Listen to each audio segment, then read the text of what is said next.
Greetings. Today your shirt matches the color of your eyes very well.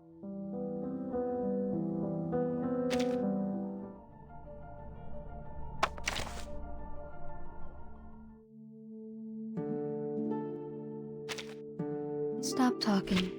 It's time for a checkup. Please open your mouth.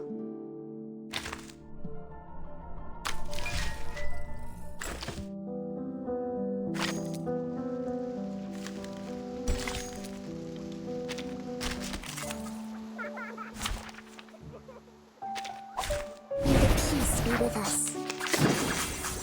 I know the way. Right in Alien City.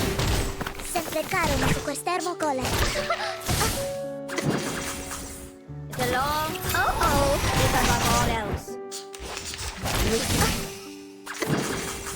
So long lives this. A little This trick. gives power to be. Don't blink. Swallow my exhaust.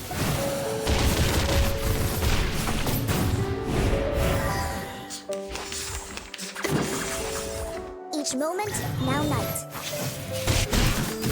So long lives this. Don't blink. This gives power to thee. It's alright. It's a long it's above all else with regret.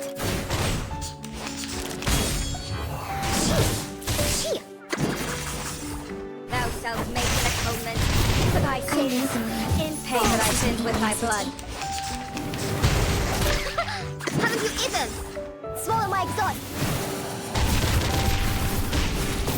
Sempre caro ma quest'ermo cole.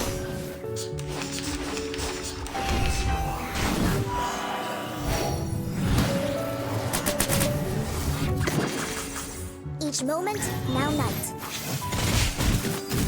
Noble or Premio sereno in terzo al infinito. shall be punished. Haven't you eaten? Thou shalt make an atonement for thy sins. Noble or Premio sereno in terzo al sin infinito. shall be punished. Noble or don't blink. Feel its pain and know its regret. Haven't you eaten?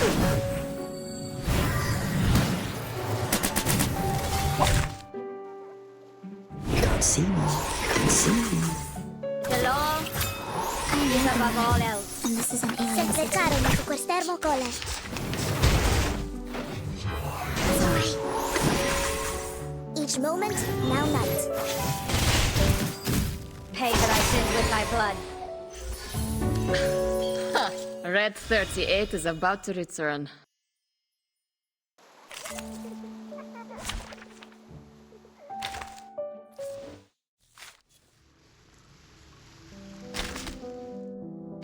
Horizon, the boundary of heaven and earth that may or may not. Speak. Don't be in and out. Greetings. Today you're... Don't be in and out. You're bugging me.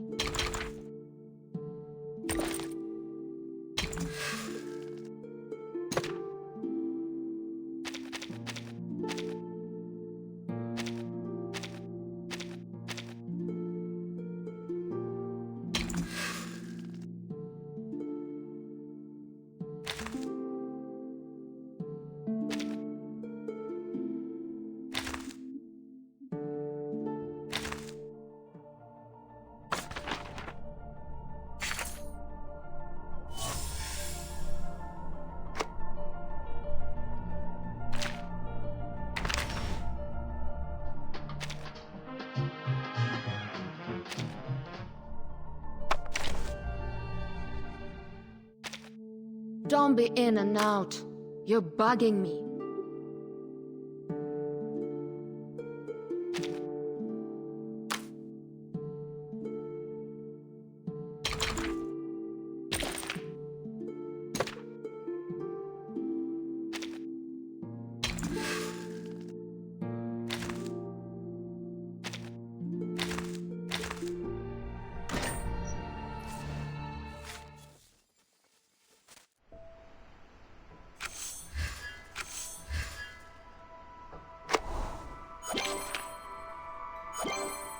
Huh?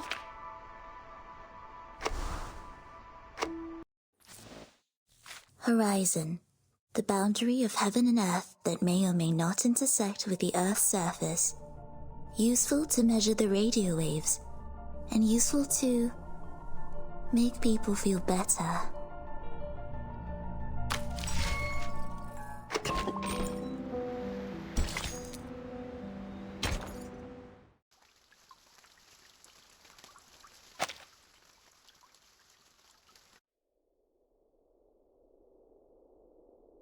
Apiron, the boundless, the beginning of all things. Everything originates from it and returns to it. Infinity has no start and no end. But nothing would come into existence if there's only infinity. Look up there, Vertin.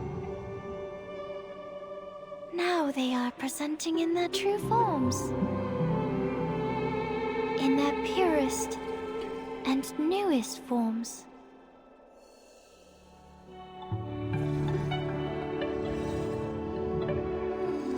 Our world was born from the wounds on infinity. When it's cut by finity, the patterns of the cutting are what we call mathematics. Thus, the essences of numbers exist inside all beings, and the patterns of all numbers exist in all matters. The length of a butterfly's wings and its body are in golden ratio, and the plant leaves grow on their stems in the pattern of the Fibonacci spiral. This is the most primitive rhythm of Arcanum, and it is also the beginning of our extraordinary study. This is the essence. And how do I submit my proof? Close your eyes, Vertin. Only when your eyes are closed will your mind open up. Now, stay fully concentrated and recall the question you want to verify. Only in the absolute contemplation can truth reveal itself to you.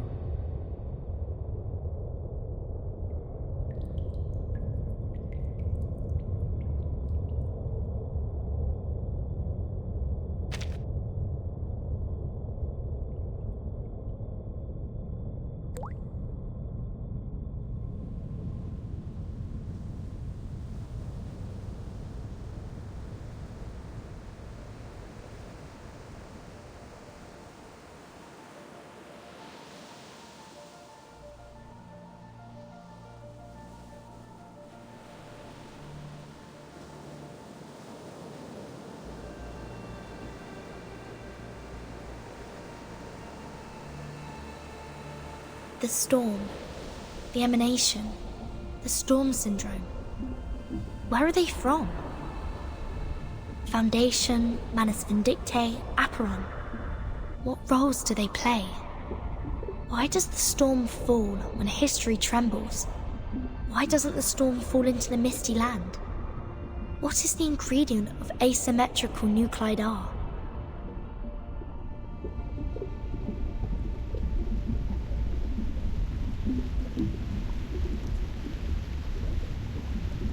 The world is a dark underground labyrinth.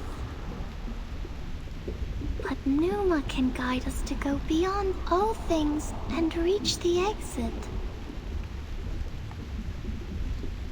Vertin, can you see it?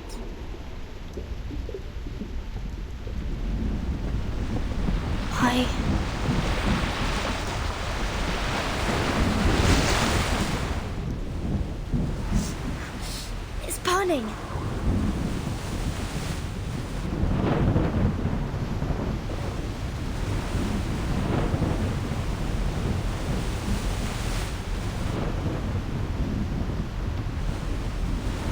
What's going on? Is somebody fighting with a Manus now? What's happening outside the cave? Vertin, why are you straying? If the meditation goes beyond control, you will be thrown out of here. This would be a foolish mistake. For repair on this is...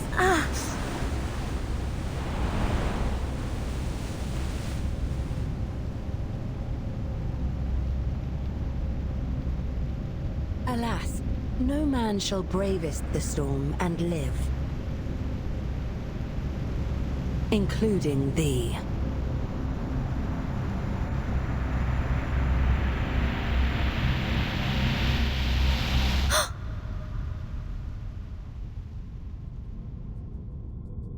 "37! 37!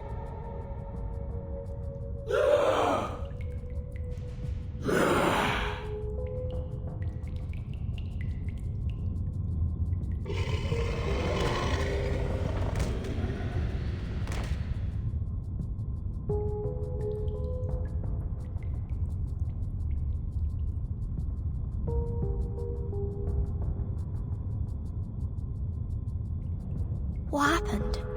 Were all those illusions? If it weren't for the heat of the stone bangle that wakes me up, would I go as crazy as they did? This stone reminds me of the spinning wheel.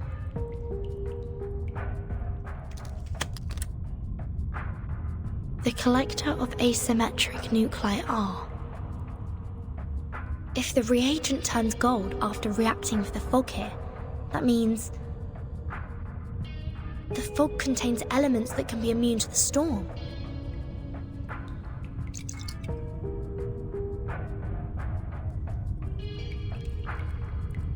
The color changed faster than I thought. The concentration of R is hundreds of times, no, thousands of times higher than in the Manus' masks. In other words, whoever owns this cave can produce the protective equipment of the storm in big numbers. Is that the reason why Arcana is here?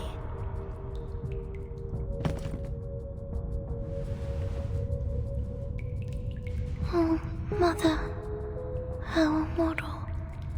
Has it failed? Has it failed? I need to take 37 out of here.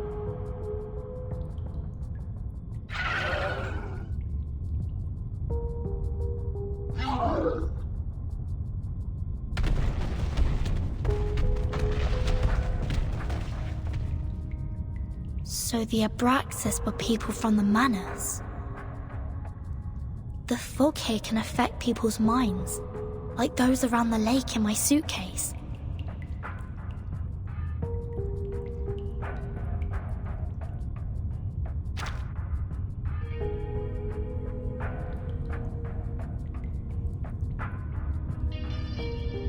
Have the Manus found a way to launch attacks without being punished by the bangle? Or don't they care about the price they will be paying anymore?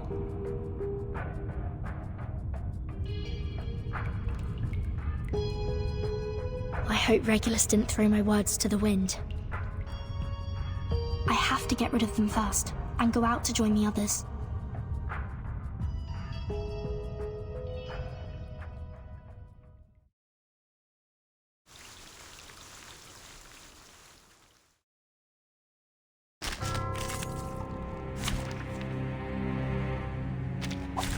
This trial is mine to judge.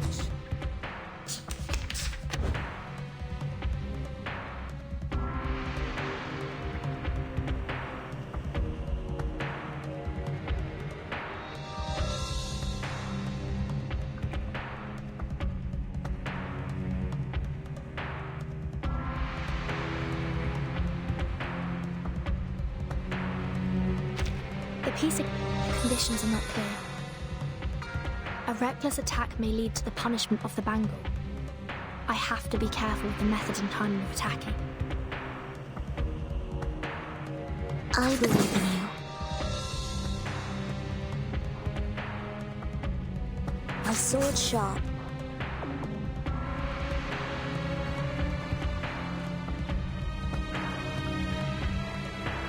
Time. An eye for an eye. So long lives this, and this gives power to thee. A little trick. Feeleth pain and knoweth regret. Be careful, young man. Be careful, young man.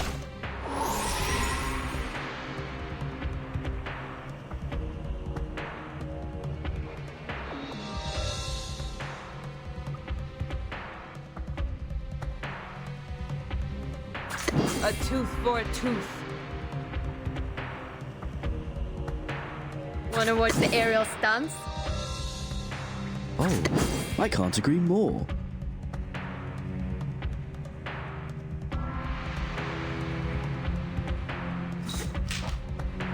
Feel it pain and know with regret.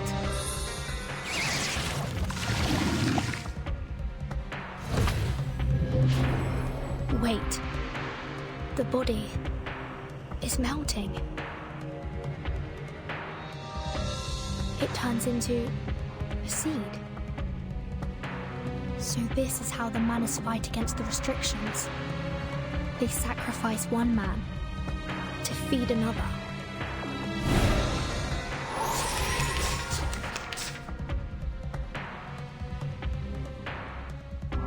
I believe in you. Fine.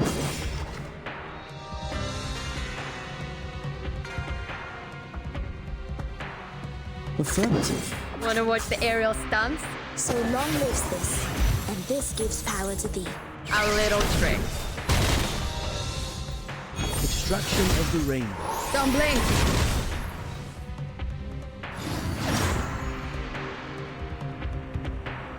The sacrificed follower has been absorbed by the seed. Is this some kind of ritual? In no cave, one can see the form of everything. 37? Can you hear me? Mother.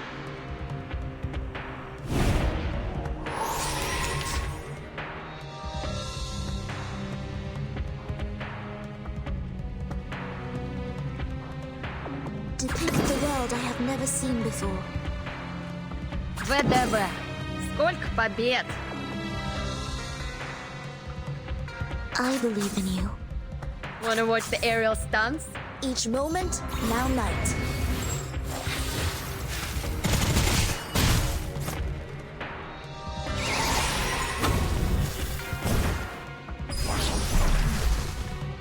Swallow my exhaust!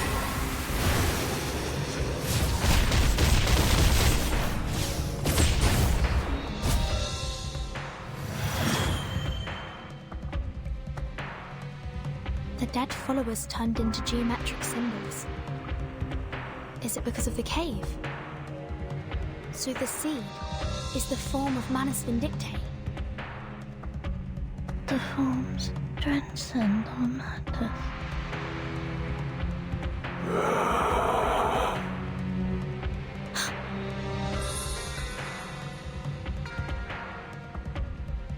Things are not as simple as I thought. I must make a plan and exercise great care.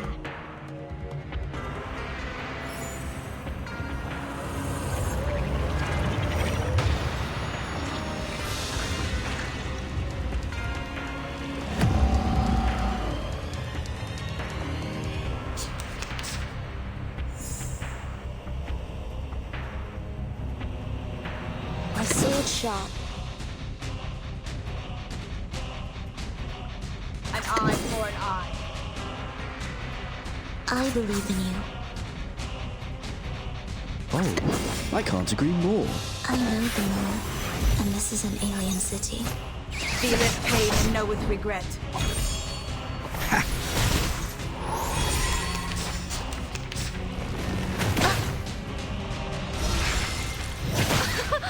Haven't you eaten?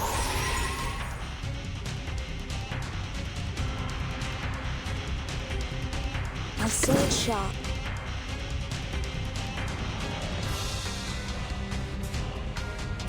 A tooth for a tooth. Affirmative.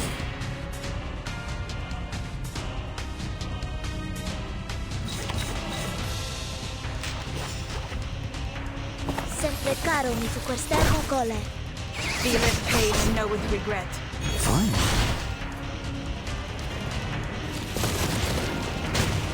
Be careful, young man.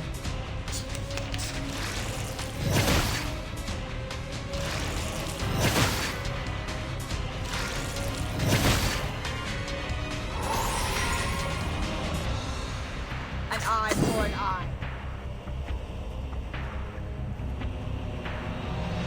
I believe in you.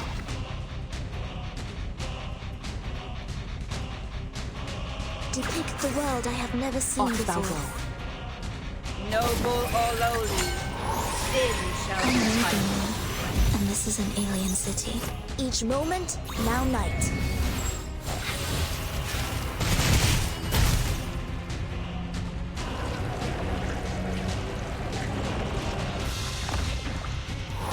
Form of Manus Vindictae. It's more distorted than I thought. It's all over. Using troops?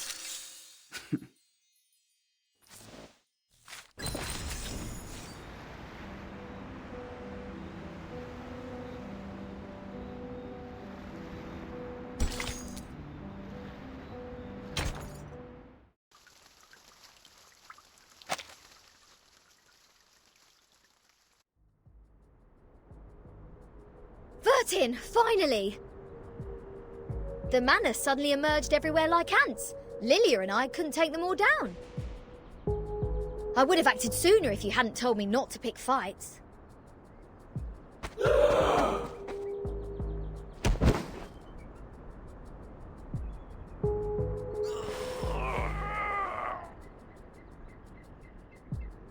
Belian, all they want is to attack, even if their blood will be sucked out. Insane!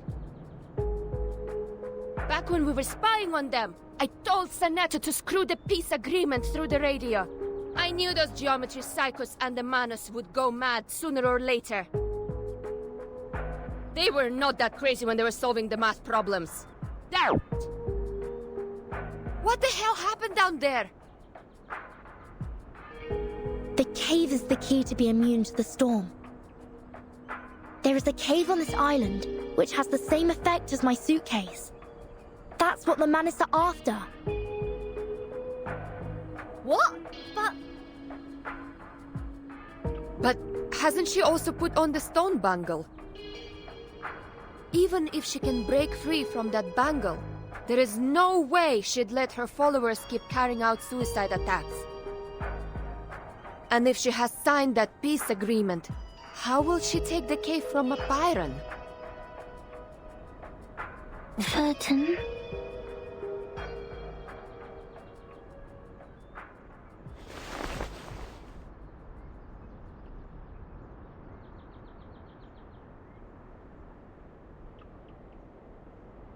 What's that?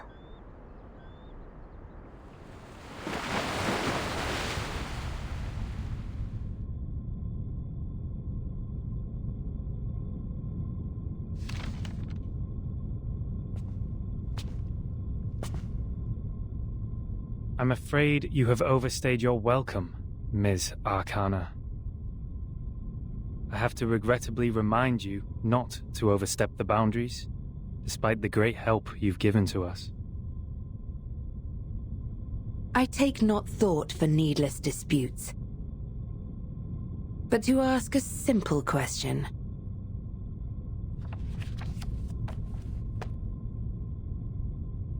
The great philosophers.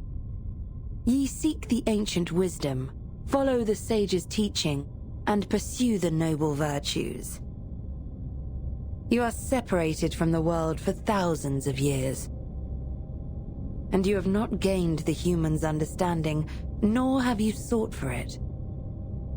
I find pleasure in this allegory of the cave. However, hast this been unto thee? That too led us to the exile in this cave.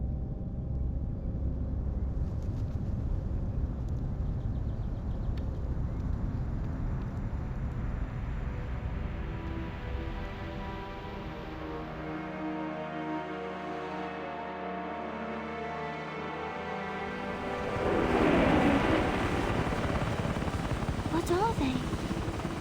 I've never seen these before. Why are they here? These things should not appear on this island.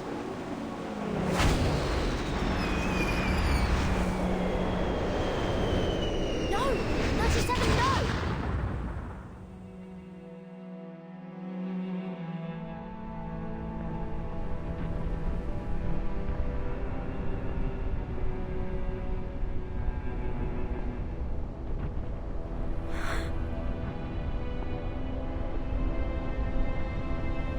Neto.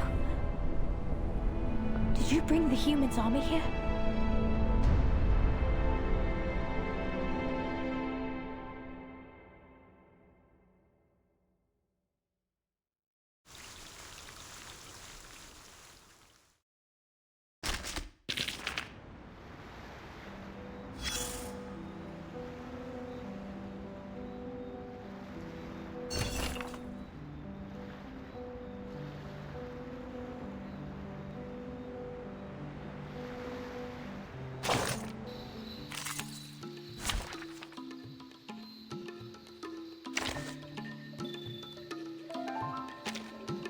Wait! I have to hide the records first.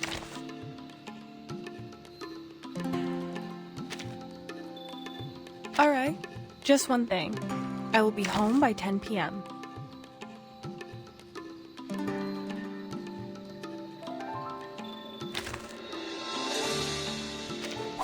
Party in the sky and on the air. Take it They're easy. just little games. Rock, rock, rock! Change the world! How dare you? Don't touch my bag! Peace and love! Peace I and know it's love! just the truth. The law Try is for above free. all else. Try for free. Woohoo! Release! Hey! Peace and love! Peace and love! They're it just easy. little games. Woohoo! Release! How dare you?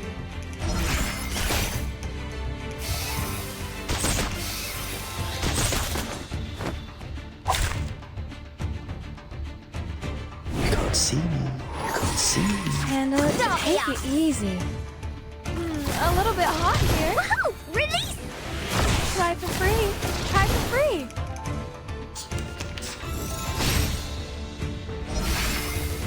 Be careful, young man. Are you ready to be blinded? I can't agree more. Are you ready to shake?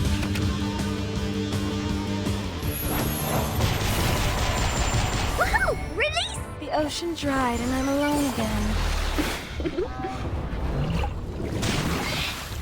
White? Or say, all colours?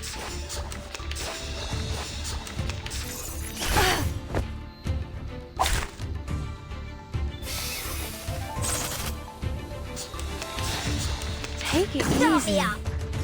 My child, here's something fun for you. Rock, rock, rock! Change the world!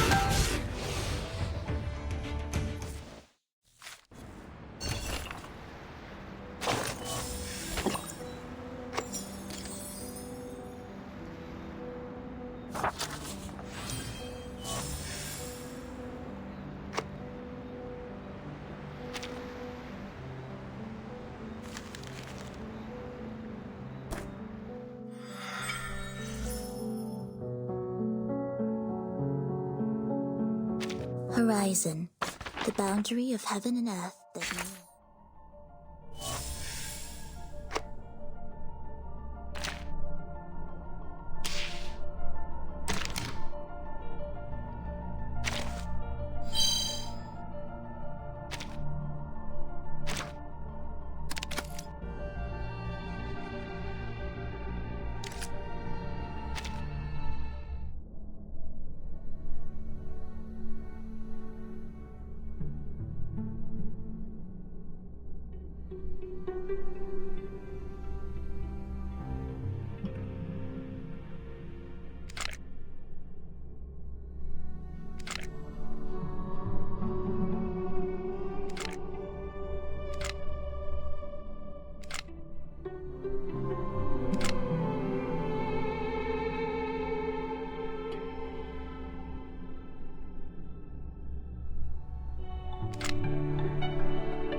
people here. They're probably around my age.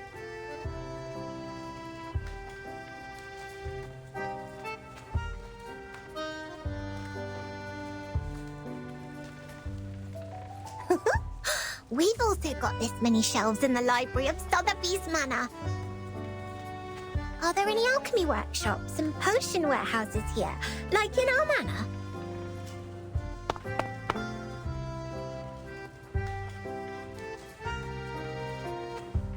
Where can I find Ms. Buanish? Madame Z told me to come here, but she didn't give any other clues. The people here really need Mr. Teaketler, who is always nice and warm to the guests. Just twist his teapot ear, then he can take you anywhere. If not so, placing a luck-a-day potion at the entrance would help as well. If I had made it before I came, Miss Buanish and I might have met by now. Or she will just pop up behind me. Are you looking for me? Oh my word!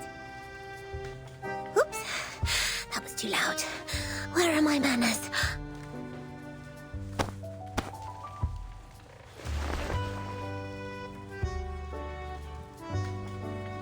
Oh, nice to meet you.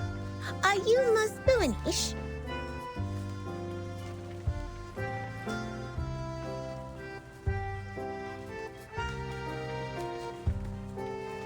That's fantastic!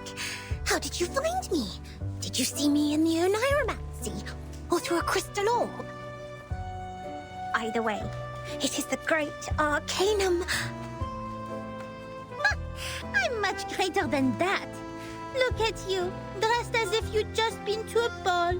You are as eye-catching as the pigment board on a sketch. I saw you the moment I came into the library. A ball? Does the Foundation hold balls too? Non, I'm saying... Est-ce que tous les amis de Vertine parlent comme ça? Never mind. Madame Z told me you wanted to look up the materials on the mysterious school that believes in numbers here. That's right. Miss Moisson told me she will thoroughly check the documents in the Foundation archive. So I'll go through the books in the SPDM library. If we can find anything about that school, we can be of more help to Vertin and her team. I'm sorry, Miss Sotheby, but I'm afraid the situation is going to disappoint you. While you spent the last hour looking for Teaketler's ear, the kind-hearted monitor assistant already gained a valuable access to the library. But I haven't found any record regarding the mysterious school that believes in numbers yet.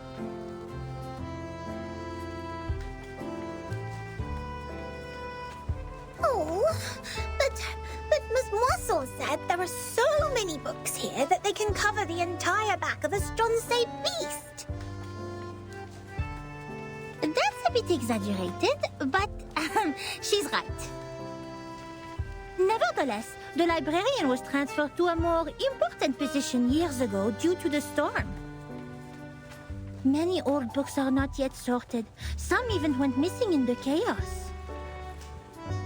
The only relevant materials I could find are the stories of Pythagoras and some books on mathematical theorems.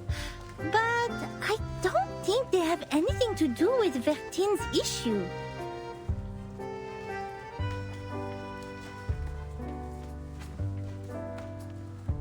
That means I can't do anything to help them. Please stop being emotional. It doesn't work on this professional member of the Foundation.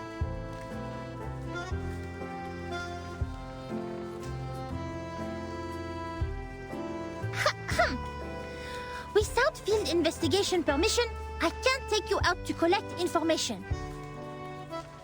But in fact, there is still another reference room only known to the most outstanding monitor assistant. Hooray!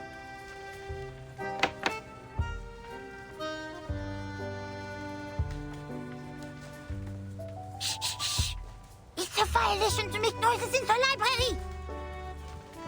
Please follow me, Miss Sotheby.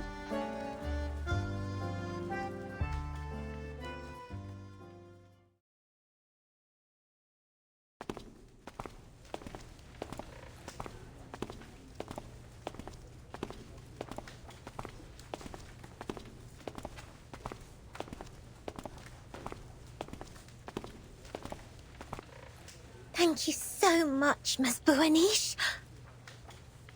You mentioned ball. I haven't heard that word for a very long time. I remember what Mr. Carson, my butler, had taught me. He said, express your gratitude to fair ladies by holding a grand ball. I'll write to my father and ask for a brand new, unsinkable and maneuverable rock and roll park. I'm sure he will gladly say yes.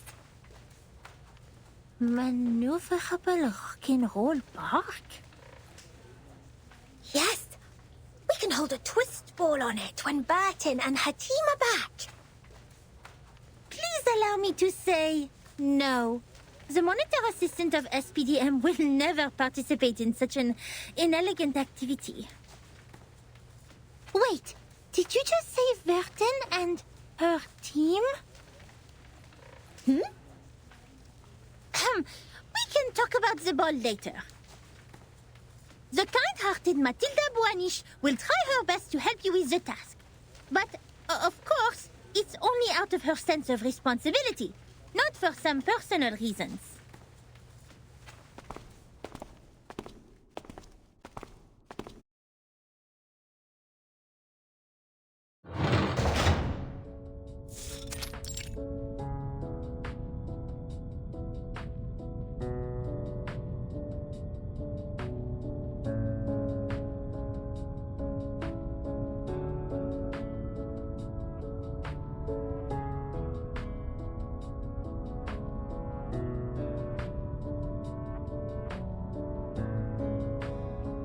Here we are.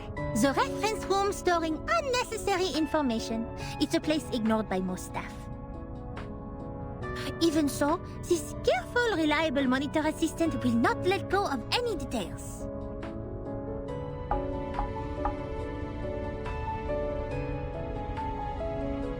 I hereby officially appoint you as the Chief Assistant of Monitor Assistant of SPDM. I will take my responsibility and teach you how to become a devoted Foundation member.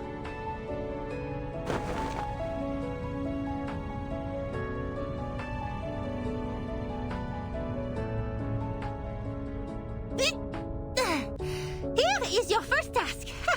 Read through these unsorted old files. All of them.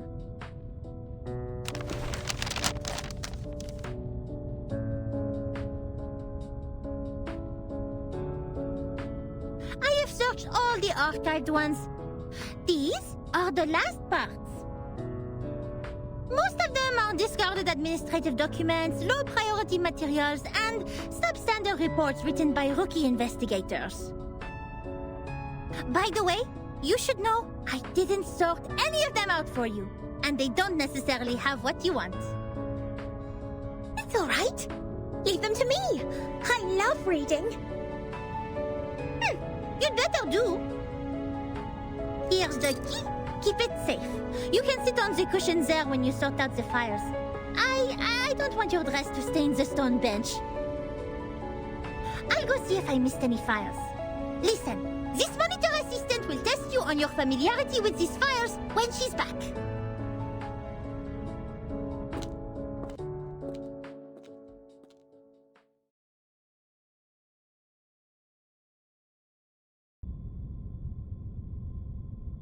Double check completed. Looks like I didn't miss any relevant files. Phew, quite a long day. I doubt if that spoiled lady can finish all the materials. She must have been bored and fallen asleep, waiting for her tea kettler in the dream. It takes much more than dancing at balls to be a Foundation investigator. I'll send her back to that teacher when she wakes up. In the end, it will be the kind-hearted Matilda who finishes the task for her. Being a great monitor assistant comes with great responsibility.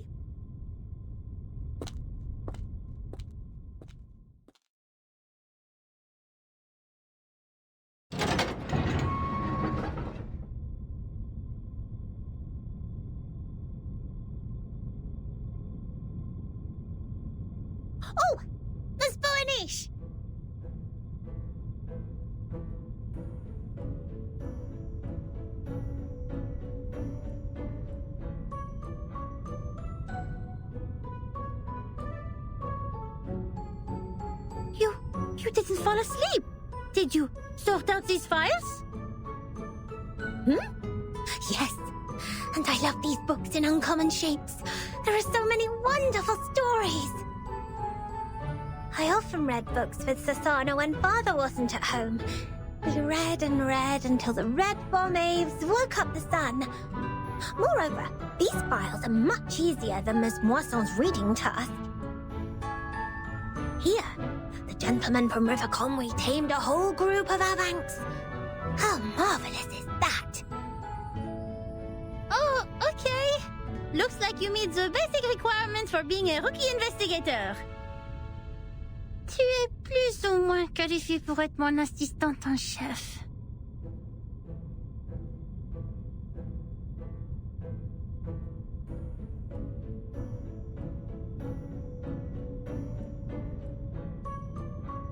And I also found this interesting report. It tells a lot about the storm and the numbers. Will this be helpful to Burton? Show it to me.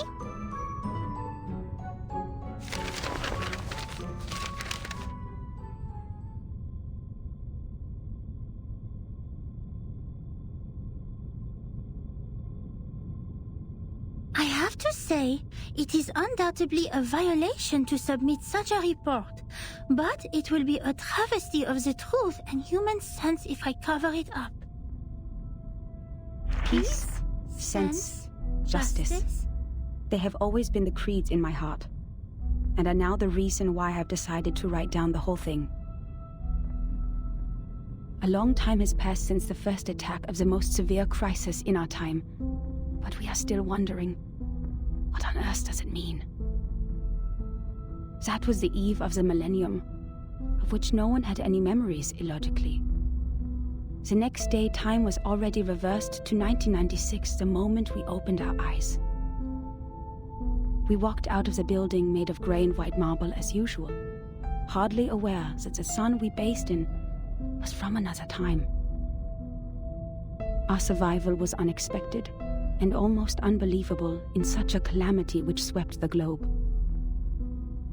Why did the headquarters of the Foundation survive the reverse? Why couldn't we find our younger selves in the outside world? Did any other region survive it as we did? What was the cause behind this calamity? I didn't know, nor did anyone else. Things remained unclear until time was reversed again. This time, we all witnessed that rain in the 80s.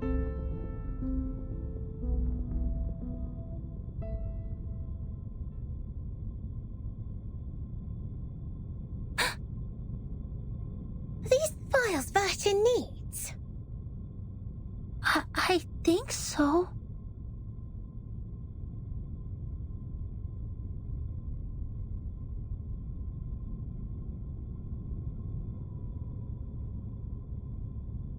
It's a report written by someone who witnessed the storm. And it has recorded the storms before Burton became the timekeeper.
before she became the Timekeeper? Whoa. So Vertim wasn't born a Timekeeper. She didn't tell you that? Wait, no one is born a Timekeeper. It's not an inherited title. Anyway, this report includes the secret chronology only accessible to the core members of the Foundation. You can only check it under the supervision of the Monitor Assistant before you become a qualified investigator.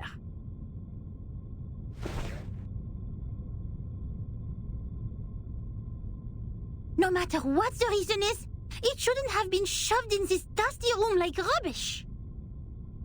To evaluate its authenticity and risk, the genius Matilda Boiniche will fulfill her duty as the Monitor Assistant and carry out a thorough inspection of this report. If you agree to this resolution, please nod, Assistant Sotheby.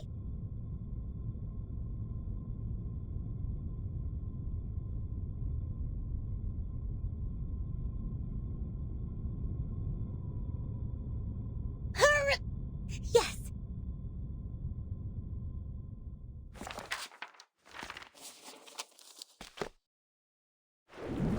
That was 1985. A gloomy, miserable night compared to that peaceful morning in 1996, when we were only bothered by confusion. We didn't expect time to be reversed again, nor did we understand the consequence. Even now, I still remember Paulina's desperate cry. One of her hens was already inside the safe area when she fell at the entrance to the headquarters, and that was the only part of her left to us the next second. The only legacies we found were an engagement ring on that hand and her favorite blue polka dot scarf, which we used to wrap her remains in the end. To be honest, I admired those who still remained calm and sympathized with the arcanists on the edge of mental breakdown. It had nothing to do with the 1/4 arcanist blood in my body. It was only the kind of empathy which all mankind would share out of instinct in the face of a hopeless calamity. We lost many, too many colleagues. In the materials they sent back, we even saw all the horrifying phenomena, such as one's veins turning into electric wires. Since then, the storm, a word simply taken from visual observation, has been used to refer to the calamity. Of course, we can have a word for the calamity itself. But what words should we use to conclude all the absurdity and panic? Before the storm, we were all familiar with time. It was supposed to be a straight line connecting the past and the future. We followed the line to move forward. We broke free from ignorance. We built civilizations. We developed technologies. We promoted the well-being of mankind. And we improved our living conditions step by step. We were so sure that we were making progress on the right path. But then, the path was taken away all of a sudden. Oh, time, our closest old friend, where are you taking us? Back to the two most painful wartimes in the 20th century? The era when no one had ever heard the hiss of steam engines? Or the century when mankind was yet to be enlightened? So far, mankind has achieved a lot in history. Dynamos, automobiles, flyovers, railways, hospitals, poorhouses. But if it goes on like this, what is the point of all the efforts we have made? Now we are like a shipwreck left on the island of time, witnessing the fall of the whole modern world in the unstoppable tsunami. Even though the Foundation has lost a lot of staff members, they are still doing fine compared to Laplace. My younger brother was a good example. He was the most sensible person I have ever known. On the first day of the second reverse, he told me, in a calm manner, "At least we have reaffirmed that Newton was right. There was never an arrow of time in classical mechanics. neither in relativity nor quantum mechanics. That means this is absolutely normal. Whether the time goes backwards or forwards, even if it starts spinning around like a tabletop football player, they're not against the law of physics. We can go back in time and give Poincaré a Medal of Great Prophet. The next day, he almost fell off the 6th floor due to excessive drinking. All the perceptions of time and space developed to this day were overthrown. We couldn't find any theories to explain the storm in any existing researches. There could only be 2 reasons for this situation. Either we've been completely wrong all the time, or we've come to a brand new world.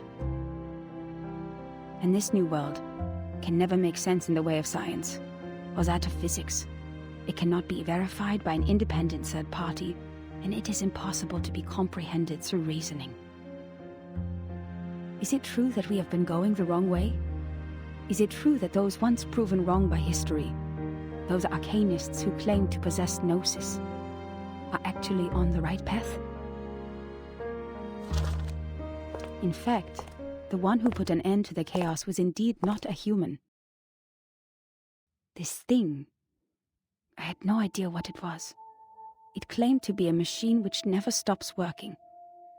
It laughed at the limitations of our brains and the metaphysical mistakes we make ceaselessly. But it did solve the most urgent issue. A system was built to tackle storm-relevant emergencies after it took charge of Laplace. The first measure it adopted was contacting all the existing branches of the Foundations at the time to confirm the scale of available manpower.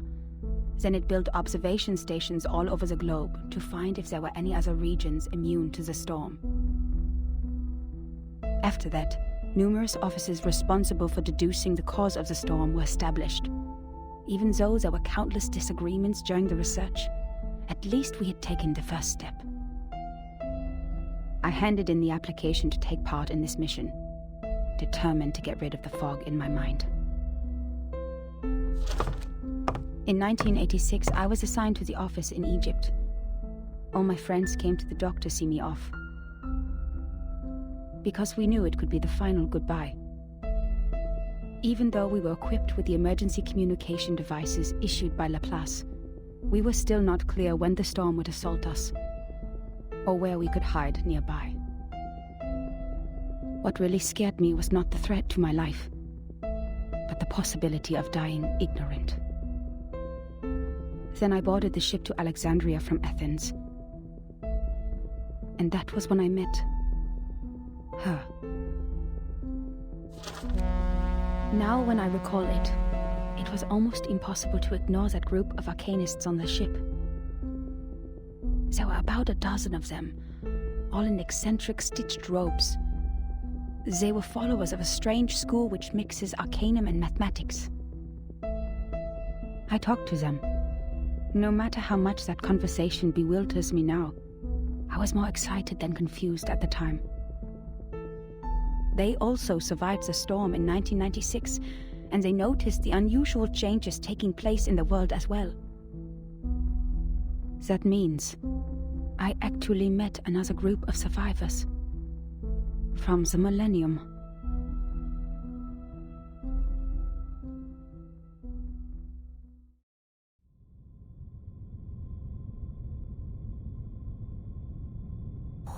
Wait! A school of arcanists who survived the storm?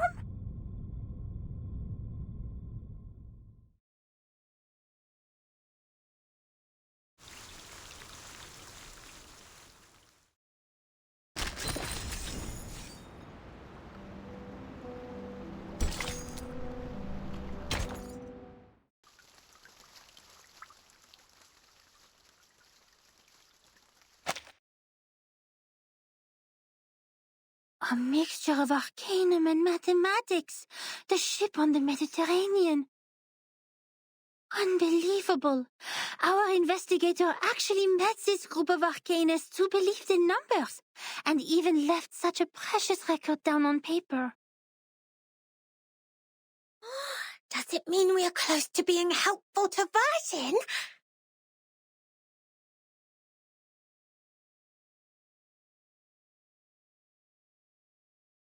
Certainly. It's what we deserve for all the efforts today. But why did they leave such an important report in the reference room storing unnecessary information? Did they misput it here after the chaos of the storm?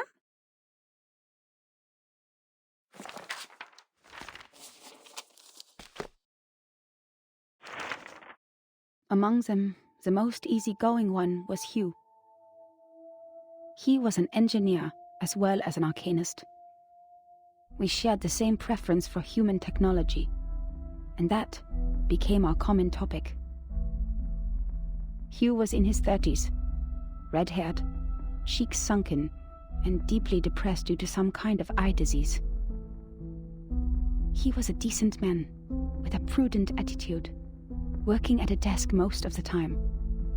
He reminded me of the imperial miniature painting artists in the Sultan's palace. Most of them ended up blind after toiling for their life. He showed me the picture of his daughter. I don't have children, but I could feel his happiness as a father. Although I got along well with Hugh, he seemed quite out of place among that group, which was actually led by her. I don't know what words to use to describe her. She was like a meteor shower, a tempest, or an unreasonable catastrophe itself. Her existence was just like her name. It was simple, yet implied a lot. Please forgive me for my cowardice. Even now, I don't have the courage to write down her name, if one would call that a name.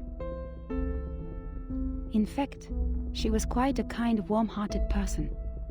Among all the unregistered arcanists I've met, she was one of the nicest ones towards the Foundation. She looked young, even though I heard she had a daughter too. Besides, she still possessed the innocence of a child, and that kind of excitement exclusive for genius. That's right. It seemed the whole world was like a sparkling toy to her. Our communication was heart-stirring at the beginning. Both of us were eager to find out what was happening, like two shipwrecked victims grappling at each other on the sea. But I didn't have the slightest idea what she was talking about, actually. The problem was not the typical communication issues between humans and arcanists. I was sure the language we used didn't pose any obstacles, but still I couldn't understand any words of hers. I would believe that one is highly intelligent if one can name all the factors of 11,567 without thinking. But what this one said was illogical nonsense which no one could ever imagine. She claimed that there is a world of numbers, above all else, where the non-physical essences of all things exist in the form of timeless, absolute, unchangeable ideas, and that the physical world where the time flows is nothing but an appendage, which has never been real or true. And that's why the chaos in this world is not worth any attention, and we should focus on what happened to the supreme existence. What an utter disaster combining modern maths with ancient superstition. I saw another hubristic arcanist pretending to be the prophet by reliving Platonism. I don't even bother to mention the balderdash on soul numbers. Even the New Age movement could use some of her absurdity. But that was not yet the end. She even claimed to be aware of the exact year when the next reverse would happen. But when I asked her about it seriously, she said, My apologies. I've made an oath. I shall and only shall reveal the demonstration to people who have their own soul numbers. I'm not sure whether she was making fun of me or being serious, but I had this feeling that she was eager to tell me how she was granted the secret through a moment of afflatus. It seemed she just saw through the laws behind all things instead of finding them through logical deduction. Can't you see it? It is right in front of you. After I expressed my inability to comprehend her words 30 times, she finally gave up and proffered regrets. I'd rather take it as a new kind of humiliation. What really irritated me about her, however, was her contempt towards science and all the scientific research methods. As far as I'm concerned, the value of a theory lies in its reliability, universality, and generalizability. Our pursuit of the truth has laid the foundation of modern science, allowing us to change the world. Yet, in her eyes, the value of a theory lies in its beauty. I talked to her on the current situation, and I told her how we would save lives and preserve the hard-earned technology of mankind if we could find the pattern of the storm. It was of course not an easy thing to do and would take enormous manpower, so I asked her sincerely to join the Foundation. Yet again she responded with contempt. She believed they would only become another military squad of the Foundation's. Darling, maths are beautiful for their uselessness. That's why it remains noble and graceful in this sordid world, despite you humans' reckless action of using it to calculate ballistic. She turned down my invitation and left an unfairly negative comment on our storm observation project. The observation stations you built are destined to be toppled because their basis is the fragile world that follows the laws of physics. The efforts you've made are like nails on a sand beach, which will only be carried away by the next tidal wave. But I said, perhaps our efforts are in vain, but someone has to do it. We will try every corner of the beach before making the conclusion that the world we are living in is already a hopeless ruin. What a pragmatic, rigorous, and rational speech. But dear, the world is a hopeless ruin. The conversation ended in disagreement. I don't know why Arcanists hate the world so much. Perhaps the reason is they have never been truly accepted. To this day, I still remember her venomous conclusion. The world built on past experiences has ended. In your words, which you used to mock us, why not embrace the reality? Yet about the Gnosis which she deeply believed in, and the so-called prophecies she made through numbers, she had never given any proofs or details that showed rigorous logic. And the reason for her inactions was an oath she had made before some stone? Therefore I believed her words were only the nonsense of a lunatic. When we first met, I thought she was different from all those psychos, who mistook the malfunction of their prefrontal cortex as the will of God. But they turned out to be the same. In the name of human sense, I swore everything she said was absurd and ridiculous to me. Until...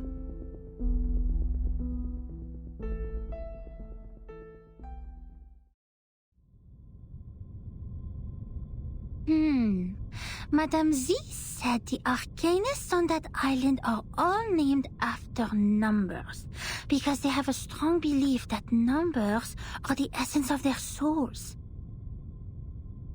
The investigator wouldn't write down her name. Is it because of the conflict between their beliefs?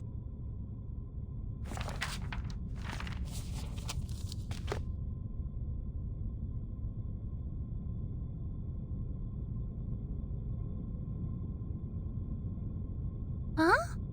That's all?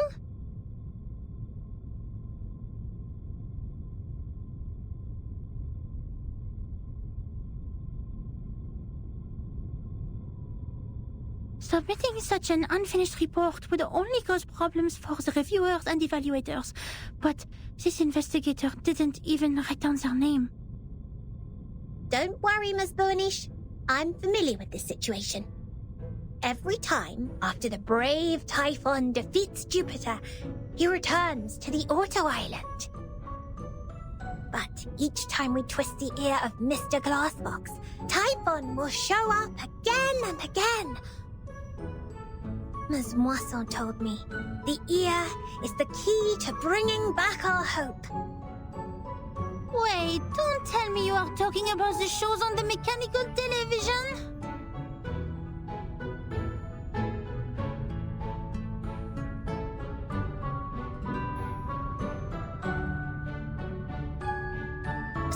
Stop, Miss Sotheby. Please, take a seat on the cushion and listen to me carefully. This is a detailed report written by a formal investigator of the Foundations, not some TV show full of cliffhangers. That means we will definitely find the rest somewhere. Oh, I see. Must be a Coco Treant who took away the other part of the book. Usually, they will be attracted by Luna Fixer, and by following their traces, we'll find their lairs in the stable.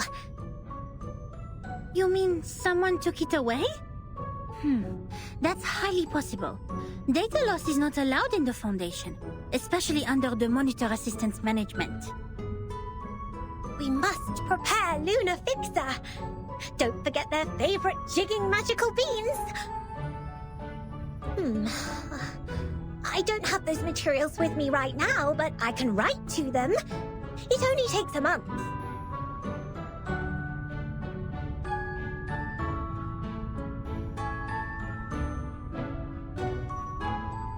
Nuh-uh, we don't need that.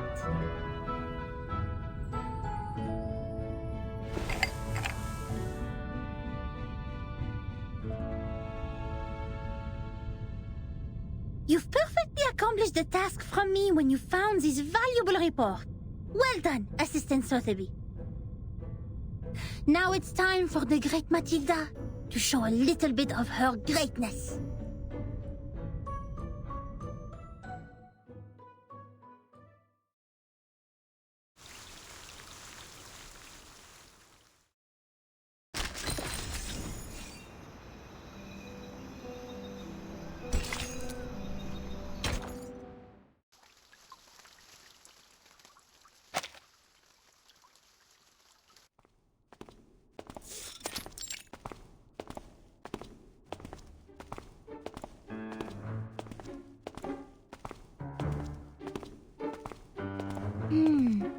Judging from the omen, it's at the northwest, the beginning and the ending of the ring, where the wall reflects repeatedly.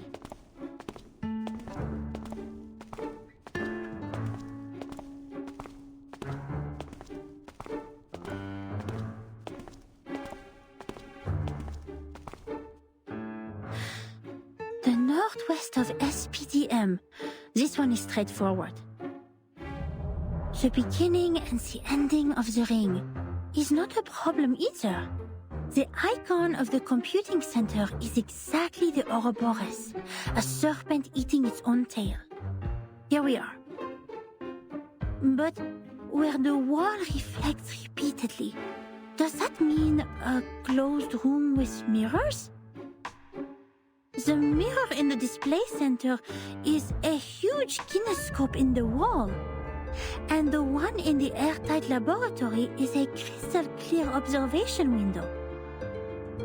The one in the rehab center? No. The mirrors in the operation room have been replaced with curved electronic screens of steel structure after that Xenopilot made a scene. So, where is the answer?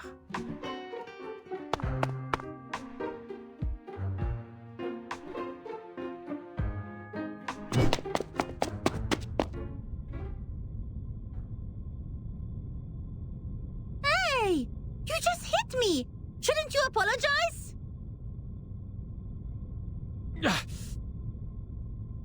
Where did you come from, dork?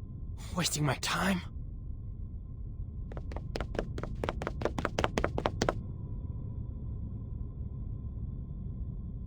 What? How could he say that? That's rude! That gentleman doesn't look well. He's covering his face.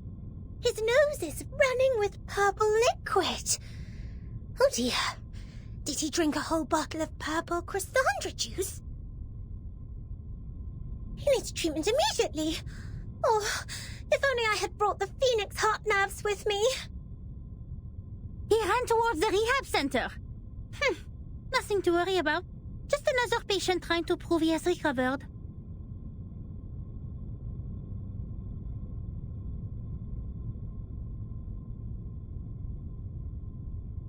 The rehab center has all the facilities and medicines he needs. He will be properly treated.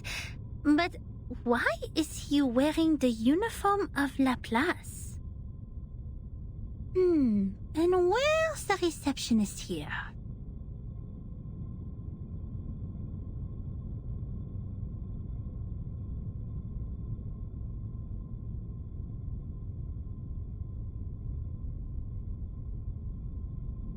Does everyone go to the weekend party night?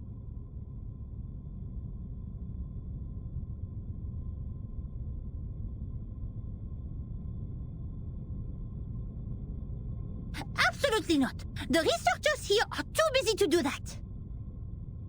The computing center is working on the most urgent and vital project, the research on the immunity to the storm. We should not disturb them unless it's an emergency. So please stop calling the office and put down the telephone, Miss Sotheby. This is not the ear of a tea kettler, and it won't take you to any twist balls.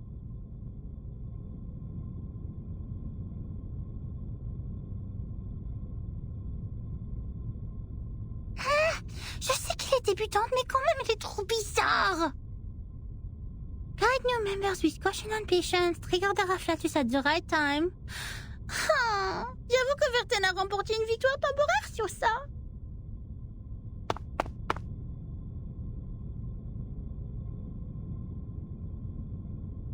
Miss Boonish, I just read the map on the counter. You mentioned where the wall reflects repeatedly. Does the vision refer to the racquetball center here?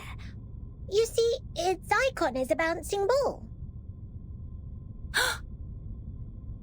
Let me take a look.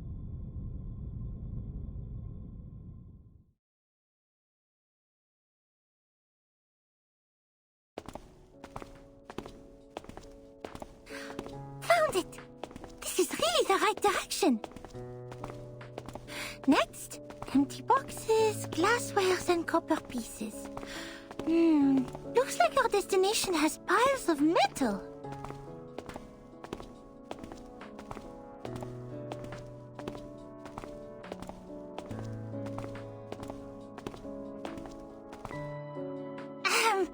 Good job, Assistant Sotheby. I have to say, I might have gone a bit too hard on you. You are more capable than I thought. Thanks to your prompt reminder, we have saved quite some time. Sotheby is glad to help.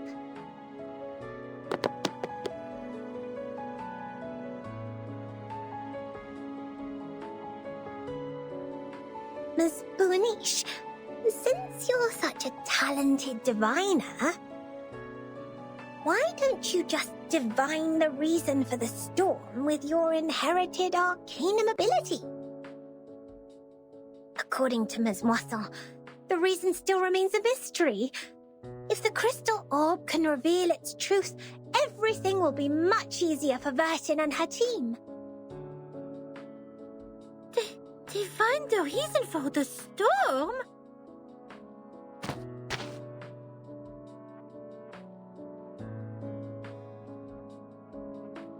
That's impossible for sure. It's a typical mistake of laymen to believe one can see everything through divination. You are an expert on potions and arcane creatures, but you have little knowledge on other subjects. Haven't you received any systematic education on Arcanum? Education on Arcanum? I'm of course well educated in Arcanum, with Ms. Moisson as my tutor, and my arcane friends such as Typhon from the Auto Island, Jupiter, and... Alright, enough!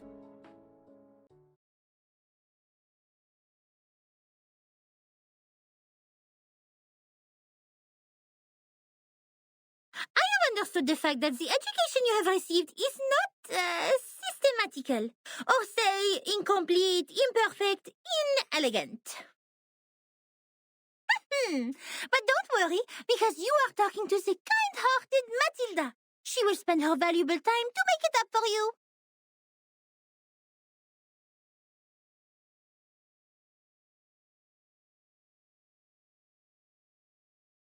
In fact, the system of Arcanum knowledge is not completely separated from that of human science. For example, the modern pharmacy and chemistry actually originated from the experiments of potions and alchemy in the ancient times. They developed into two different systems because arcanists focused more on the knowledge ignored by scientists, which is gnosis. The knowledge we learn from divination is exactly under this category. Wow!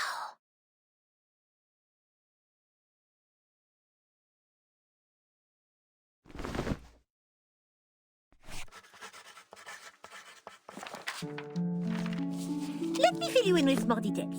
If two human researchers test Snell's law at two different places at the same time without making any mistakes, they will always reach the same conclusion.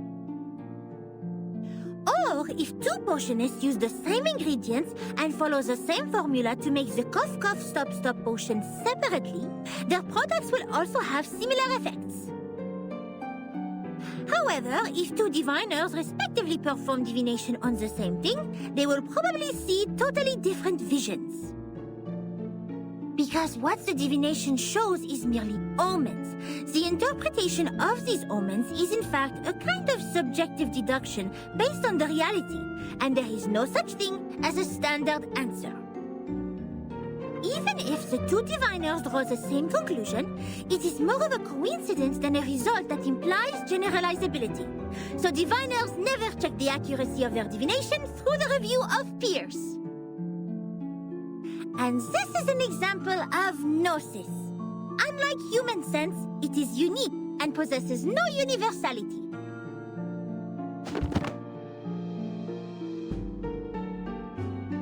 In other words, even if someone finds out a reason for the storm through divination, they can't have other diviners verify it, because 100 different diviners will give out 100 different conclusions. The scene will be even busier than a concert at Music Verein.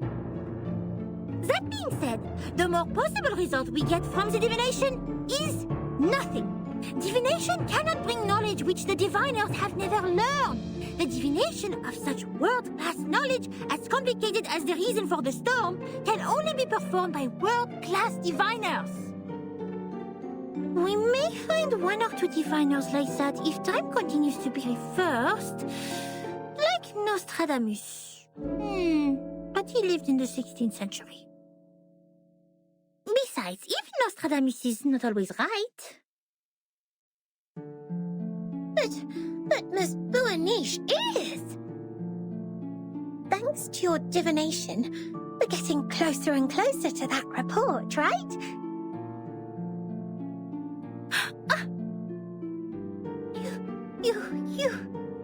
You are right! Finding items, interpreting dreams, and making simple prophecies. All these things are just a breeze for the bright and clever Matilda.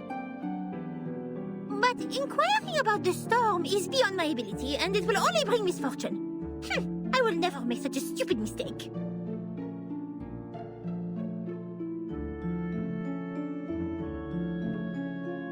In fact, this half of the report and the handwriting of the author are perfect divination media. Besides, our target is not far away from us, and I'm familiar with the surroundings, which have made things much easier than usual. It is true diviners can improve the accuracy and controllability of their gnosis by practicing repeatedly, holding the rituals properly, and making targeted preparations. But that still doesn't mean the result will be absolutely accurate.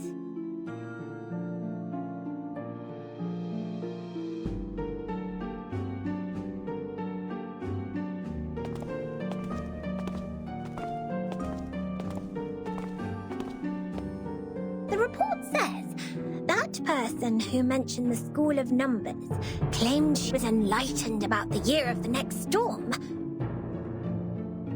also by divination? I am not sure what kind of arcane skills they used, but numbers are indeed a kind of omen too. I am not talking about the specific knowledge of mathematics, but the numbers themselves, because they are even more abstract than images and languages as kind of symbol. Even so, there is no way for us to verify this prophet, unless it really comes true. That is also why it takes almost nothing to spread a prophecy. My mother told me many people in the outside world write to the Foundation every day, claiming to be prophets who can predict the doomsday and thus requesting unemployment benefits. The doomsday? Unemployment benefits? Oh my! The outside world is far more wonderful than I thought. How fascinating! This Boanish is even greater than I expected. You bet! Wait, did you mean I was not the greatest?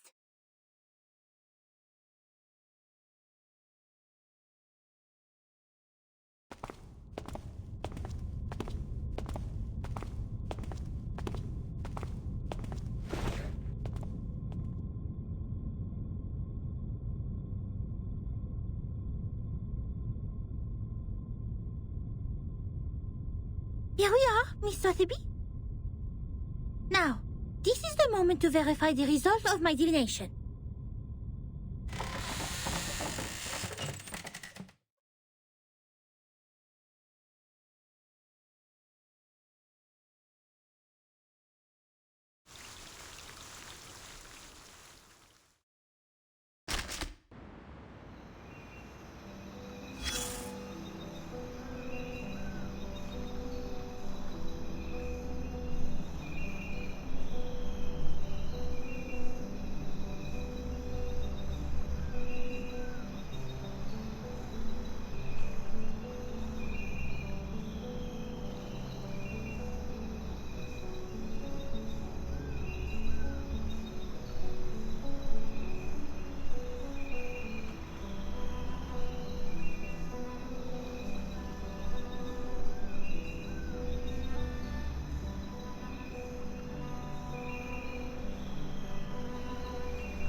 If you look at the ground after the rain, you can often see a wet, long trail, like this one. At the end of the trail, there may be a snail slowly crawling forward. Yes, forward. The snail marks the direction for us. But what if we don't see any snails at either end? How are we going to distinguish the direction to the future from that to the past? Criterion. Well said, darling. To figure something out, you always need to make deductions based on facts and logical reasoning. What you see is not necessarily true, but what is logical is, because we haven't witnessed or experienced anything illogical so far. If something like that actually happens, it must be because we are too ignorant to understand it for the moment. This point was firmly believed by those researchers who worked in the house like canned sardines. It remained true to them until the first drop of rain rose. The sardines suddenly found that the knowledge they possessed couldn't support the point anymore. The can was opened, revealing a completely different thinking pattern to them. Whatever they used to mend the can, there was still a crevice left between the inside and the outside, and it could be ripped open again at any time. The chaos didn't last. If it really was the rain that swept away the snail and messed up time, then we should look at the silver lining. Does it mean we will find out the truth of time once the secret of the rain is revealed? There has never been a shortcut like this one, since time is only an intangible concept. So then, observation stations were built all over the globe. The staff learned how to collect and keep the valuable samples efficiently, in no time. The little boxes they used to store the raindrops are still being upgraded even now. Order and silence were brought back to the labs. Every piece of gear was placed back on the right track. It was a grand feat, and no one could have accomplished it inside this huge, cumbersome machine, except another machine. She took no sides and sought only predictable results. That's why she made a decision as soon as she read that report and its attachment on her desk. The former was about a delicate component which flapped like a butterfly in that huge machine. And the latter was a piece of paper full of circles and dots. Then she stored the information on her hard disk and destroyed the report. And the paper which claimed to have recorded the locations where the storm might happen, yes, the one with the butterfly-like drawings, was retained for data comparison. It seems she's satisfied with the result.